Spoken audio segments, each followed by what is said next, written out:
Hello students, the question says two masses m1 5 kg and m2 10 kg connected by inextensible string over a frictionless pulley are moving as shown in the figure. The coefficient of friction of horizontal surface is 0.15. The minimum weight of m that should be put on the top of m2 to stop the motion. ठीक है, इस question में हमें क्या बोल रखा है कि m2 के पास यहाँ फ्रिक्शन है और हमें क्या कैलकुलेट करना है कि m1 का मास कितना हो ताकि ये मूव ना कर सके, राइट। इस तरह के क्वेश्चंस को सॉल्व करने के लिए हमारा जो की कंसेप्ट है वो क्या रहेगा, की कंसेप्ट रहेगा हमारा न्यूटन्स लॉ ऑफ मोशन। ठीक है, कौन सा लॉ? Second law. ठीक है, सेकंड लॉ ऑफ मोशन क्या बोलता था? सेकंड लॉ कि force is equal to mass into acceleration, right.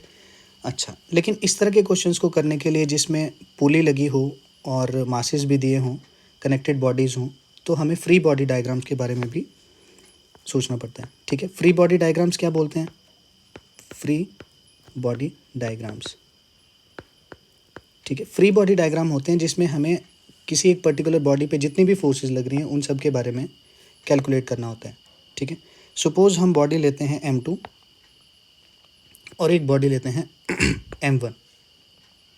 अब इन पे कौन कौन सी फोर्सेस लग रही हैं हम ये कैलकुलेट करते हैं। देखो, एक तो है हमारा m1 पे कौन सी फोर्स लग रही है? ये m1 है और ये m2 है। ठीक है, चेक करते हैं इन पे कौन कौन सी फोर्सेस लगेंगी।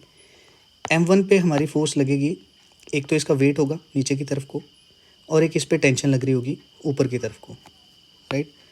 m1 पे एक ऊपर की तरफ को टेंशन लगेगी और नीचे की तरफ को इसका वेट लगेगा। अच्छा, m2 पे कौन कौन सी फोर्सेस लगेंगी? m2 पे एक तो फ्रिक्शनल फोर्स लग रही होगी और एक इस पे टेंशन लग रही होगी, राइट। अच्छा, हमें क्या करना है? Force is equal to mass into acceleration करना होता है। ठीक है, अब इन फोर्सेस के बारे में लिख लेते हैं। जो m1 पे नीचे की तरफ को फोर्स लगेगी वो होगी m1 इंटू जी, इसका वेट, राइट। और जो ऊपर की तरफ को फोर्स लगेगी वो होगी टेंशन। सिमिलरली m2 पे जो फोर्स लगेगी वो होगी एक टेंशन और एक लगेगी फ्रिक्शनल फोर्स। ठीक है, ओके। अब हम m1 पे कैलकुलेट करते हैं, force is equal to mass into acceleration, Newton second law लगाते हैं। ठीक है, जैसा कि हमें पता है कि इसका कोई भी एक्सेलरेशन नहीं होना चाहिए, क्वेश्चन में गिवन है। अगर एक्सेलरेशन नहीं होना चाहिए इस बात का मतलब है कि टेंशन हमारी m1g के बराबर होनी चाहिए, इसकी टेंशन इसके वेट के इक्वल होनी चाहिए। ठीक है, इक्वल कर देते हैं तो tension is equal to m1 into g. यहाँ से मेरी टेंशन निकल सकती है। टेंशन कितनी निकलेगी? Tension is equal to mass given था हमें, m1 कितना था? 5 kg, तो 5 इंटू ग्रेविटी कितनी होती है? 10। तो यहाँ से मेरी टेंशन निकल जाएगी 50 न्यूटन। ठीक है, एक चीज़ निकल गई हमारे पास, टेंशन 50 न्यूटन निकल गई, राइट। अब हम कैलकुलेट करते हैं कि ये जो टेंशन है हमारी, ये वाली टेंशन और ये वाली टेंशन तो सेम होगी, जैसा कि हमें पता है कनेक्टेड बॉडीज़ में टेंशन इक्वल होती हैं, राइट। तो ये टेंशन फोर्स इस फ्रिक्शनल फोर्स के बराबर होनी चाहिए। लेकिन बराबर करने के लिए हमें एक ऊपर मास भी दिया हुआ है m जो हमें यहाँ पे रखना है। ठीक है, तो अब फ्रिक्शनल फोर्स क्या होगी? ठीक है, फ्रिक्शनल फोर्स काउंट करते हैं। फ्रिक्शनल फोर्स का फॉर्मूला होता था म्यू इंटू एन, राइट। अब यहाँ पे एन क्या होगा? एन होगा दोनों बॉडी का मासेस, मतलब m का भी मास और m2 का भी मास। लिख लेते हैं m प्लस m2 इंटू जी, क्योंकि नॉर्मल फोर्स क्या होती है? n is equal to m into g होती थी।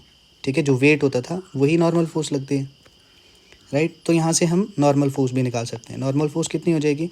m अननोन है और कैपिटल m2 की वैल्यू हमें 10 गिवन है।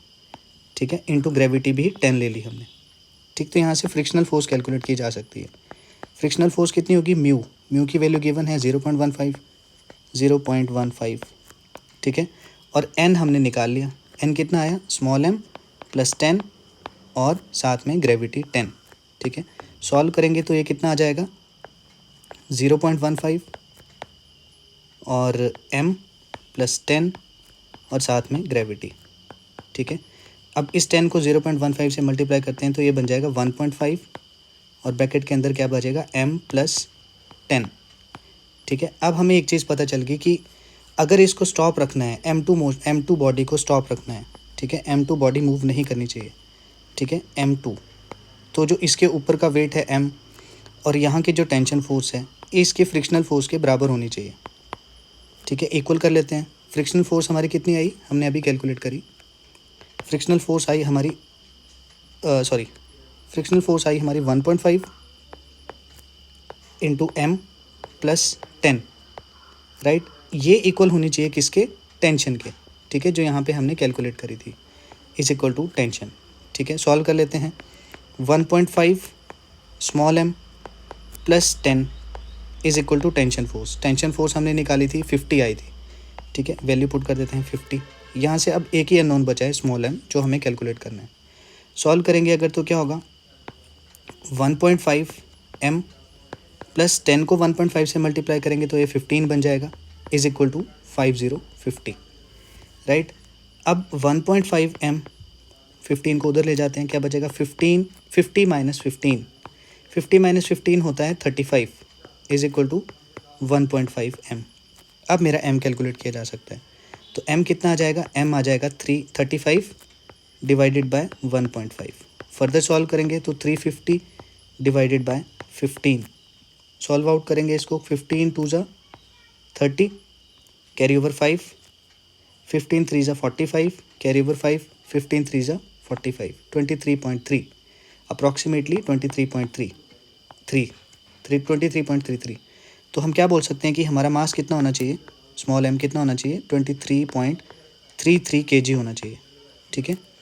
तो कौन सा ऑप्शन सही है, option number A is my